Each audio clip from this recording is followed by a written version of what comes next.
Welcome students. Last lecture में हमने colligative properties discuss कर रहे थे हम लोग। तो कॉलिगेटिव प्रॉपर्टीज वो होती हैं which depends upon the number of solute particles and does not depend upon the nature of solute particle. ये आपको मैंने बता दिया है। तो ये चार होती है। देयर आर 4 कॉलिगेटिव प्रॉपर्टीज, जिसमें से पहली 2 colligative properties relative lowering in vapour pressure and elevation in boiling point, वो हम डिस्कस कर चुके हैं। आज हम लास्ट 2 वाली करेंगे। तो उसमें नंबर 3 वाली और जो है वो है depression in freezing point. Depression in freezing point.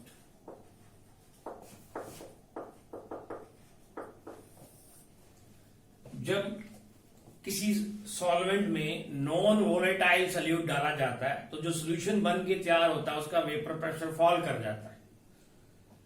Solvent का वेपर प्रेशर हाई होता है, जैसे ही नॉन वोलेटाइल सोल्यूट डालते हैं तो सोल्यूशन का वेपर प्रेशर फॉल कर जाता है, कम हो जाता है, डिक्रीज कर जाता है। तो फ्रीजिंग पॉइंट भी डिक्रीज कर जाता है, बॉइलिंग पॉइंट इंक्रीज कर जाता है, फ्रीजिंग पॉइंट डिप्रेस हो जाता है। तो सबसे पहले फ्रीजिंग पॉइंट की डेफिनेशन को आप समझे। पहले फ्रीजिंग पॉइंट क्या है?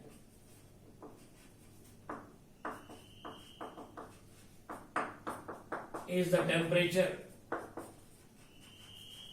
Eight which vapour pressure of the liquid phase of the solvent becomes equal to vapor pressure of the solid phase of the solvent. Liquid phase of the solvent and solid phase of the solvent. जैसे water solvent है, liquid है room temperature पे, लेकिन वही water ice ले ले, solid phase ले ले उसका, तो आइस बन जाएगा। तो आइस जो है solid phase of the solvent है। अगर लिक्विड का वेपर प्रेशर और वाटर का जैसे कंसीडर करें, वाटर का जो लिक्विड का वेपर प्रेशर और सॉलिड आइस का वेपर प्रेशर जब दोनों इक्वल हो जाएंगे एक स्टेज ऐसे टेम्परेचर पे, जिस टेम्परेचर पे आके इक्वल हो जाएंगे, तो क्या होगा उस वक्त क्या होगा? जो लिक्विड सॉल्वेंट है that will begin to freeze and the solid solvent will start begin to melt. और तभी आप जानते होंगे कि freezing point of water is 0 degree Celsius. उसी टेम्परेचर पे वाटर लिक्विड फ्रीज होता है और उसी टेम्परेचर 0 डिग्री सेल्सियस के ऊपर ही जो है सॉलिड आइस जो है बिगिन टू मेल्ट होना शुरू हो जाती है। तो ये तो डेफिनेशन है। अब इसको ग्राफिकली कैसे समझेंगे वो देखो। इस तरफ जो है वेपर प्रेशर लेना आपने और इस तरफ टेम्परेचर लेना।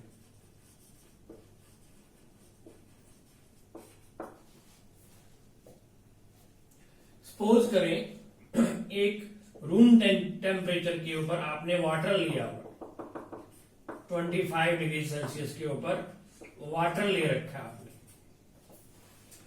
उसके वेपर होंगे और साइमल्टेनियसली कंसीडर करना है एक साइड पे हमने जो है आइस ले रखी है एट -5 डिग्री सेल्सियस। सपोज करें 0 में नहीं, माइनस पे टेम्परेचर, तो क्या होगा? दोनों केसेस में वेपर बनेंगे। आइस भी सब्लाइम होती रहती है, आपने देखा होगा आइस में से वेपर निकलते रहते हैं। तो आइस का टेम्परेचर बहुत लो है और वाटर का टेम्परेचर +25 डिग्री है, तो vapour pressure exerted by the water vapours will be larger and the vapour pressure exerted by the solid ice will be much lower. तो क्या होगा? सॉलिड आइस को हम यहां लेंगे, उसका टेम्परेचर भी लो है और उसका वेपर प्रेशर भी लो है, और इसका टेम्परेचर हायर है और वेपर प्रेशर हायर होगा। ये लिक्विड का है, ये सॉलिड आइस का है, दोनों सॉल्वेंट है।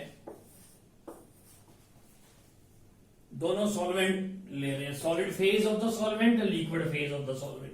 अगर हम इस वाटर को जो 25 डिग्री सेल्सियस पे है इसको कूल करना शुरू करें तो vapour pressure will start decreasing, vapour pressure will start decreasing, vapour pressure कम होने लग जाएगा, तो वेपर टेम्परेचर भी कम होगा, ठंडा कर रहे हैं, टेम्परेचर कम होने से वेपर प्रेशर भी कम होगा, तो ग्राफ जो है इस रूम टेम्परेचर वाले वाटर का will begin to fall like this.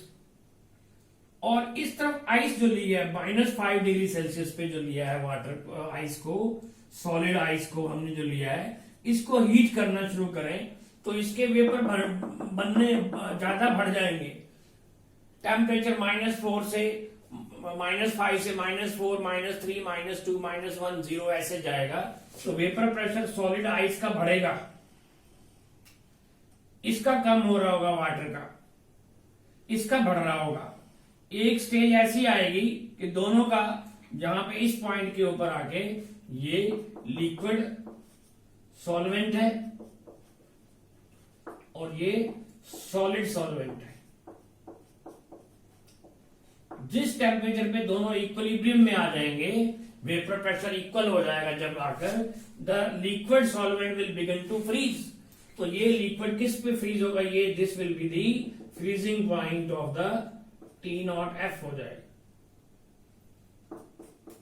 Freezing point of the pure solvent, इस सॉल्वेंट का फ्रीजिंग पॉइंट हो जाएगा। आपको समझ में आया कि freezing point is the temperature at which the vapor pressure of the liquid phase of the solvent become equal to that of the vapor pressure of the solid phase of the solvent। जैसे ice और water liquid दोनों को अगर हम एक को गर्म करें सॉलिड आइस को, एक को ठंडा करें, तो दोनों एक स्टेज पे आकर वेपर प्रेशर इक्वलाइज हो जाएगा। उस वक्त क्या होगा, solid ice will begin to melt and liquid solvent will begin to freeze, तो वो freezing point of the solvent हो जाएगा, लिक्विड सॉल्वेंट का फ्रीजिंग पॉइंट। अब इसी रूम टेम्परेचर के ऊपर जो वाटर ले रखा था, इसमें हमने non volatile solute like glucose डाल दिया। ग्लूकोज डालने से वेपर प्रेशर कम हो जाएगा। Non volatile solute when added to the solvent vapour pressure fall, vapour pressure fall कर जाता है, तो उससे क्या होगा, वेपर प्रेशर पहले इतना था अब वो नीचे आ जाएगा, वेपर प्रेशर फॉल कर जाएगा, नीचे आ जाएगा। अब इस सोल्यूशन को जिसमें वाटर प्लस ग्लूकोज डाल दिया, नॉन वोलेटाइल सोल्यूट, अब इस सोल्यूशन को कूल करेंगे अगर हम, तो क्या होगा, the temperature will fall, the vapour pressure will fall. ये फॉल होते होते होते होते जैसे यहां पर आके टच करेगा सॉलिड, यहां पर आके सॉलिड सॉल्वेंट का सोल्यूशन के साथ, सोल्यूशन में जो लिक्विड वाटर है इट विल फ्रीज। याद रखें कि जब सोल्यूशन को फ्रीज करेंगे तो it will be the solvent, only the solvent which will freeze out, which will solidify out, while the solid glucose को कुछ नहीं होगा। तो जो सोल्यूशन जब इसको हम कूल करेंगे तो वेपर प्रेशर फॉल करेगा, वेपर प्रेशर फॉल करने से टेम्परेचर भी फॉल हो रहा है, तो जिस पॉइंट पे आके ये टच करेगा सॉलिड, इसका वेपर प्रेशर और सोल्यूशन के का वेपर प्रेशर सेम हो जाएगा, तो this temperature is called TF, freezing point of the solution का फ्रीजिंग पॉइंट आ जाएगा। तो ये डिक्रीज हो गया, फ्रीजिंग पॉइंट जो है फॉल कर गया, टेम्परेचर इधर को चला जा रहा है टेम्परेचर, इसलिए this difference is delta TF। तो डेल्टा TF जो है डिप्रेशन इन फ्रीजिंग पॉइंट जो हुआ on addition of non-volatile solute, it is equal to T naught F minus TF हो जाएगा, T naught F minus TF हो जाएगा। अगर हम नॉन वोलेटाइल सोल्यूट ग्लूकोज और इसकी अमाउंट और ज्यादा डाल दें, वेपर प्रेशर और नीचे आ जाएगा, और नीचे आ जाएगा, तो ये ग्राफ इधर को और टच करेगा और डिप्रेशन फ्रीजिंग पॉइंट और ज्यादा हो जाएगा, फ्रीजिंग पॉइंट लो और ज्यादा हो जाएगा। तो इसलिए ये देखा गया एक्सपेरिमेंटली कि depression in freezing point delta TF is directly proportional to concentration, molar concentration M, molarity of the solution. Molarity of the solution. Molarity ही लेनी है, मोलैरिटी नहीं लेनी। क्यों? मोलैरिटी जो अगर ले लेंगे तो चेंज इन टेम्परेचर चेंज होने से मोलैरिटी भी चेंज होगी, तो दोनों जो ये टेम्परेचर इंडिपेंडेंट क्वांटिटी लेनी है हमने, मोलैरिटी जो टेम्परेचर पे डिपेंड नहीं करती। मोलैरिटी नहीं लेना। Molarity depends upon temperature. Temperature vary करने से मोलैरिटी भी वेरी करेगी, तो इसलिए हम मोलैरिटी वाला प्रेफर करते हैं। तो delta T F is equal to constant और प्रोपोर्शनलिटी हटाएं तो कॉन्स्टेंट लगाते हैं K F into M, where K F क्या चीज है? K F is molar depression constant. Molar depression constant है ये K F. Its value depends upon nature of solvent पे डिपेंड करती है। नेचर ऑफ सॉल्वेंट, वाटर के लिए कुछ और वैल्यू होगी इसकी, बेंजीन के लिए कुछ और होगी। के F for water is 1.86 kelvin KG पर मोल या 1.86 डिग्री सेल्सियस पर मोलल, और के एफ फॉर बेंजीन वो कुछ डिफरेंट वैल्यू होगी, 5.12 केल्विन पर मोलल होगी या 5.12 डिग्री सेल्सियस केजी पर मोल होगी। तो चाहे सेल्सियस में लें चाहे केल्विन में, because it is a difference, तो देयरफॉर इसको 273 ऐड नहीं करना है इसमें कभी भी। तो depression molar depression constant for water अलग होगा, बेंजीन अलग होगा, इथेनॉल अलग होगा, कोई और लिक्विड सॉल्वेंट है तो उसके लिए अलग होगा।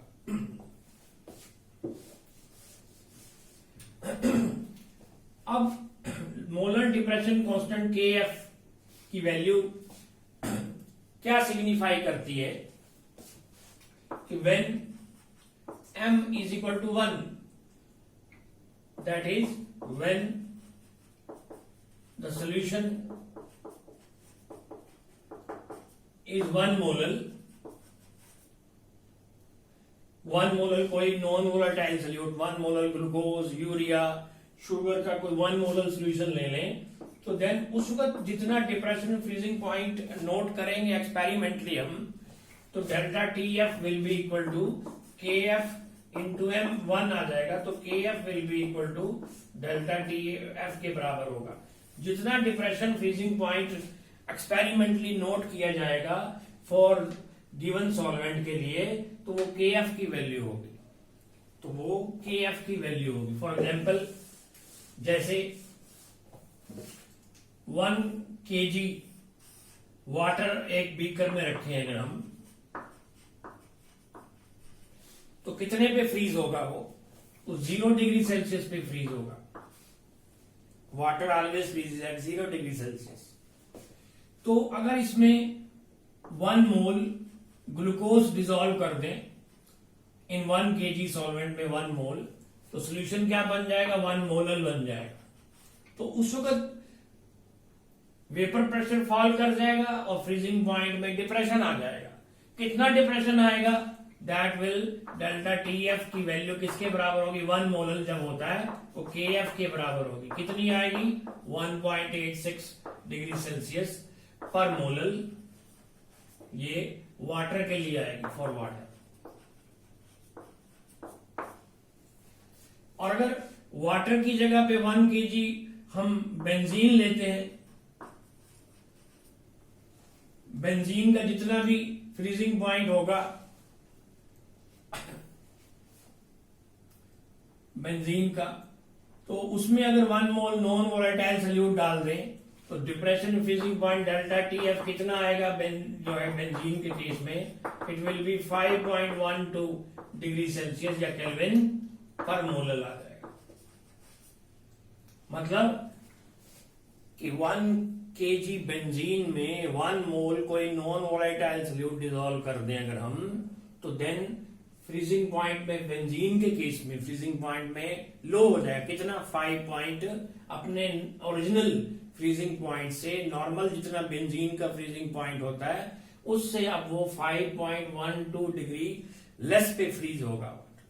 दैट 1 मोलर सोल्यूशन जितना डिप्रेशन फ्रीजिंग पॉइंट क्रिएट करता है वो KF की वैल्यू होती है।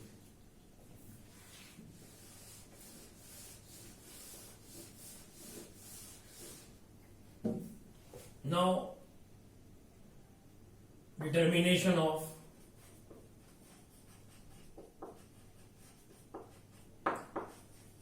molecular mass MB for non-volatile solute। ये जो 4 कॉलिगेटिव प्रॉपर्टीज हैं किस काम आती हैं, क्या सिग्निफिकेंस है इनका? इनका सिग्निफिकेंस है कि molecular mass of unknown solute का निकालने के काम आती हैं चारों की चारों कॉलिगेटिव प्रॉपर्टीज। किसी नॉन वोलेटाइल सॉल्यूट का मॉलिक्यूलर मास निकालना हो तो हम निकाल सकते हैं with the help of depression in freezing point. Delta TF is equal to KF into M। KF experimentally note कर लेते हैं 1 मोलर सोल्यूशन के लिए, तो M इज द मोलरिटी, तो M मोलरिटी किसके बराबर है? WB into 1000 upon MB into WA, ये है। तो therefore putting the value of M की वैल्यू पुट कर दें तो यहां पर WB into 1000 upon MB into WA आ जाएगा। मोलरिटी की वैल्यू पुट कर दी यहां पर हमने। तो MB की वैल्यू निकालनी है, molecular mass of unknown solute, non volatile solute, it is equal to KF into WB into 1000 upon delta TF into WA। Knowing all the quantities, molecular mass of a non-volatile solute can be determined experimentally। कितने ग्राम solvent लिया,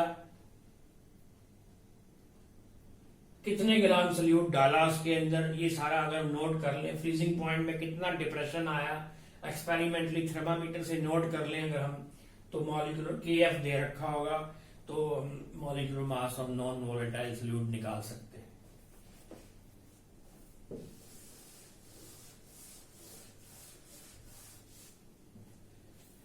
The fourth colligative property is osmotic pressure।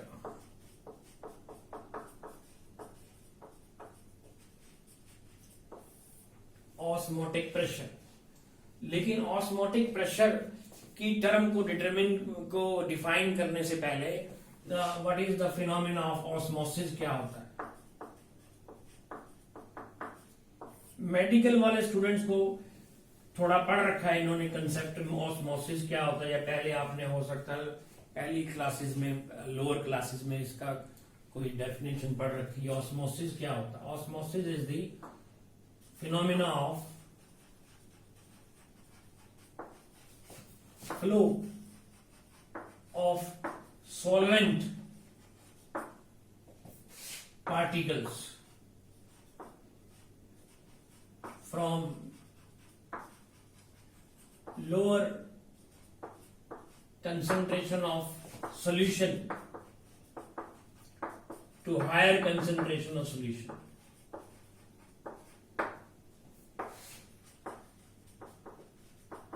through semi-permeable membrane।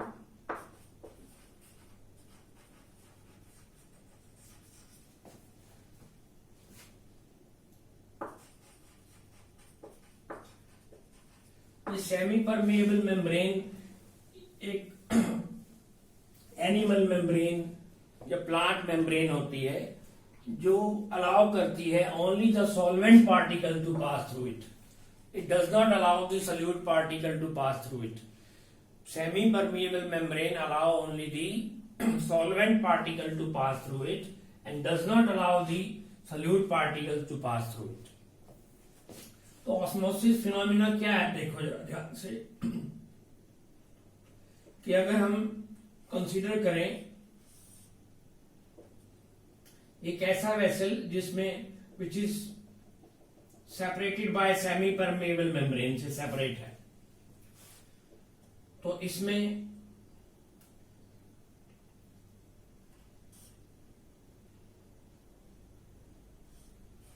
हमने एक piston लगा दिया और इसमें solution भर लिया। इस तरफ भी एक वेसल लिया, उसमें कैपिलरी ट्यूब हमने जो है इसमें फिक्स कर दी। कैपिलरी ट्यूब ये थिन ग्लास ट्यूब है जो इसमें से हमने फिक्स कर दी। तो इसमें भी हमने इस लेवल तक जो है हमने मान लेते हैं, एक तरफ हमने low concentration 0.1 molar NaCl solution ले लिया, तो एक तरफ 0.5 मोलर NaCl सॉल्यूशन ले लिया।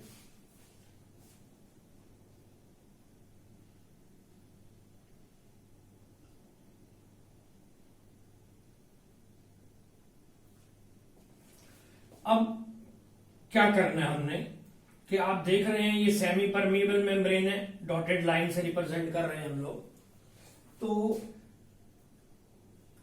थ्रू सेमी परमीबल मेम्ब्रेन ये लोअर कंसंट्रेशन, जिस तरफ मोलैरिटी कम है 0.1 उस तरफ नंबर ऑफ सोल्यूट पार्टिकल्स कम है, सॉल्वेंट पार्टिकल ज्यादा है।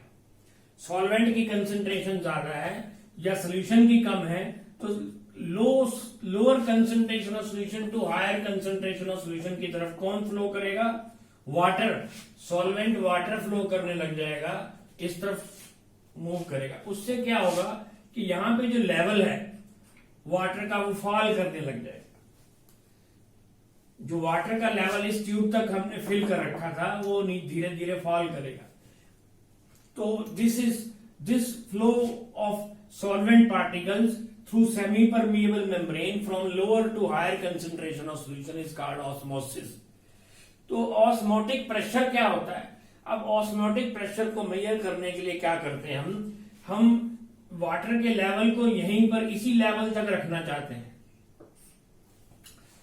इसके लिए क्या करते हैं, ये पिस्टन जो लगाया हुआ है हमने, इधर से प्रेशर P अप्लाई करते हैं हम लोग, नीचे की तरफ पिस्टन P प्रेस करते हैं, जिससे क्या होगा कि इधर को हाइड्रोलिक प्रेशर, हाइड्रोस्टैटिक प्रेशर जो है वो बढ़ेगा। तो इसके flow of water is occurring from lower concentration to higher concentration. इधर को प्रेशर हम इतना लगा रहे हैं कि जो इधर को अपोजिट डायरेक्शन में फ्लो होने शुरू हो जाए, फ्रॉम हायर टू लोअर, ताकि लेवल ऑफ द वाटर जो होगा उतना ही रहे। तो इसका मतलब प्रेशर उतना अप्लाई कर रहे हैं जितने की ऑस्मोसिस हो रही है। जिस टेंडेंसी से वाटर सॉल्वेंट पार्टिकल फ्लो कर रहे हैं from lower to higher concentration, उतनी ही टेंडेंसी से हम प्रेशर लगा रहे हैं उस ऑस्मोसिस को रोकने के लिए, to stop the process of osmosis. तो therefore the hydrostatic pressure which is applied to the solution of higher concentration side in order to oppose the process of osmosis is called osmotic pressure। Osmotic pressure क्या होता है कि the hydrostatic pressure which must be applied on the solution of higher concentration side in order to stop the process of osmosis is called osmotic pressure। Higher the concentration, greater is the osmotic pressure। Higher the molar concentration, higher will be the osmotic pressure। osmotic pressure higher होगा, मतलब osmotic pressure जो है वो भी ज्यादा होगा। Molar concentration high होगी तो osmotic pressure ज्यादा होगा। ऑस्मोटिक प्रेशर को हम सिंबल पाई से रिप्रेजेंट करते हैं। तो pi is directly proportional to molarity, molar concentration C। या मोलरिटी M, कैपिटल M से भी कर सकते हैं, C कंसंट्रेशन से भी कर सकते हैं। तो pi osmotic pressure is directly proportional to molar concentration. Higher होगी तो ये भी हायर होगा। हाँ, टेम्परेचर बढ़ाएंगे तो भी बढ़ता है। क्यों? क्योंकि ये देखा गया है कि osmotic pressure exerted by the solvent particles behave like a ideal gas की तरह behave करता है। Dilute solutions are found to behave like ideal gases। Ideal gases की तरह बिहेव करता है। जैसे डिफ्यूजन होता है गैसेस का, वैसे ही जो है यहां पर सेमी परमेबल मेम्ब्रेन से डिफ्यूजन हो रहा है from lower to higher concentration, तो गैसेस की तरह बिहेव करता है। तो this implies ideal gas equation can be applied to dilute solutions। वो अप्लाई कर सकते हैं। तो क्या है ideal gas equation? PV is equal to NRT, हम लोगों ने पढ़ रखा है। PV is equal to NRT। यहां पर हम क्या करेंगे? Pi V is equal to NRT लिख देंगे, where pi is the osmotic pressure. यहां पे ऑस्मोटिक प्रेशर और गैस के pressure exerted by the gas दोनों डिफरेंट तरीके से होते हैं। तो गैस का प्रेशर जो होता है, it is due to the bombardment of the gas molecule on the walls of container. यहां पर ऐसा osmotic pressure is not the pressure exerted by the gas के पार्टिकल्स या solvent particles striking on the surface of semi permeable membrane. वो strike नहीं कर रहे यहाँ पर क्या है? They are having the solvent particle have a tendency to pass through semi permeable membrane. तो सेमी परमेबल मेम्ब्रेन से पास होने की टेंडेंसी को हम जो है ऑस्मोटिक प्रेशर बोलते हैं। It is different than gas के प्रेशर से, डिफरेंट है। तो pi osmotic pressure is equal to N upon VRT। N number of moles, V volume of the solution in liters, तो N upon V number of moles upon volume of solution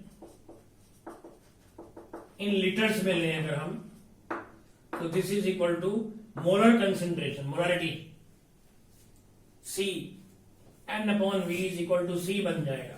तो pi is equal to CRT बन जाएगा। At constant temperature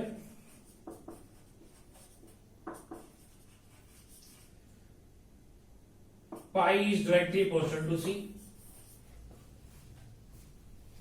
temperature constant है, R universal gas constant, यहां पे universal solution constant बोल देते हैं इसको।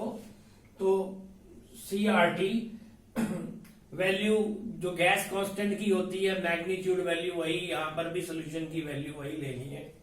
तो higher the concentration of the solution, higher will be the molar concentration osmotic pressure of the solution.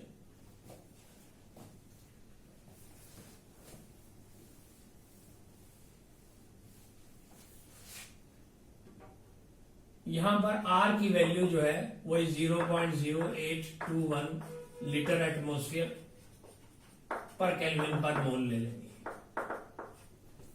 और R की वैल्यू 0.0831 लीटर बार में लेंगे प्रेशर, तो 0.831 बार पर केल्विन पर मोल ले लेंगे, और R की वैल्यू 0.0831 लीटर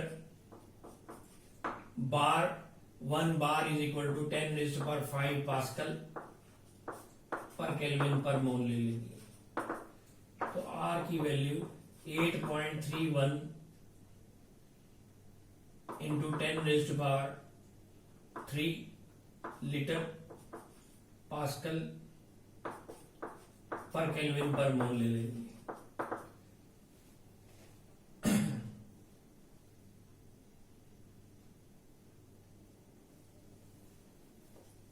तो इस तरीके से हमने चेंज कर लेने हैं यूनिट्स डिपेंडिंग अपॉन न्यूमेरिकल में क्या पूछा गया, क्या यूनिट्स पूछे गए हैं। जो ऑस्मोटिक प्रेशर के एटमॉस्फेयर में है तो ये, बार में है तो ये, पास्कल में प्रेशर के यूनिट है तो ये ले लेना। Determination of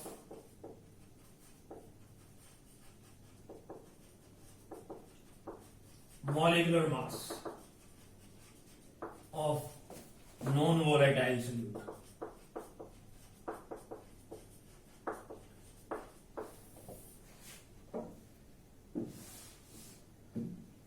Pi is equal to CRT. Pi is equal to N upon VRT. Pi V is equal to N number of mole given mass of solute upon molecular mass of solute RT. तो MB is equal to WBRT upon pi into V. This is the expression for determination of molecular mass of unknown solute, non-volatile solute, unknown whose molecular mass is unknown. तो pi osmotic pressure which is a colligative property lies in the denominator. और V volume जो होना चाहिए इन litres, where V यहां पर देख रहे हैं वॉल्यूम लीटर में ले रखा है तो लीटर में लेंगे हम। V should be in litres में लेंगे। अगर मिलीलीटरों में दिया है तो या तो फिर R की वैल्यू में आप चेंज करें, 1000 से मल्टीप्लाई करें, या फिर इसमें वॉल्यूम इस V को मिलीलीटर में दिया तो इसको 1000 से डिवाइड करके लीटर में चेंज कर लें। तो टेम्परेचर T इन केल्विन में है, वो तो आप लोगों को पता ही है। तो टेम्परेचर बढ़ाने से भी ऑस्मोटिक प्रेशर बढ़ेगा, T बढ़ाएंगे तो पाई की वैल्यू बढ़ जाएगी। तो these are the expressions for determining the molecular mass of non volatile unknown solute. तो ये 4 कॉलिगेटिव प्रॉपर्टीज हैं, इन चारों को यूज करते हैं हम for determining the molecular mass of non volatile solute.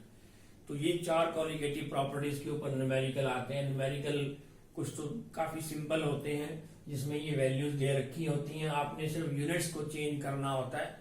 तो कई बार वॉल्यूम मिलीलीटर में दिया तो लीटर में चेंज करना है, आर की वैल्यू क्या लेनी है, पाई की वैल्यू अगर दे रखी है एटमॉस्फेयर में तो ये लेंगे, बार में दे रखी है तो ये लेंगे, पास्कल में दे रखी है ये लेंगे। इस तरीके से आपने न्यूमेरिकल सॉल्व कर लेने हैं।